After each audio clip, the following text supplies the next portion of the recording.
Hi guys, welcome to my YouTube channel Box stories.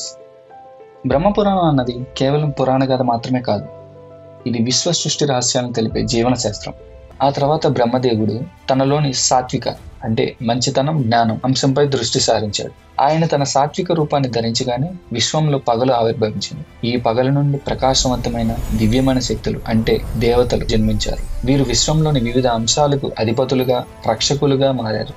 ఇలా బ్రహ్మదేవుడు తనలోని గుణాల ఆధారంగా రాత్రి పగలు, దేవతలు, అసురులను సృష్టించాడు. ఇది సృష్టిలో ద్వంద్వాలు ఎలా ఏర్పడ్డాయి వివరిస్తుంది. చీకటి, వెలుగు, మంచి, చెడు, దేవతలు, రాక్షసులు.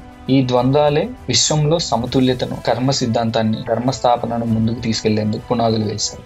ఈ విభజనతోనే భవిష్యత్తులో జరగబోయే ఎన్నో సంఘర్షణలకు, లీలా విశేషాలకు రంగం సిద్ధమైంది. ఈ కథ ఇక్కడితో ఆగదు. ఇది బ్రహ్మపురాణం చెప్పే మహాసృష్టి కథ. ఇది ఊహ కాదు, ఇది బహుళ విశ్వాల నడిచే రహస్యం.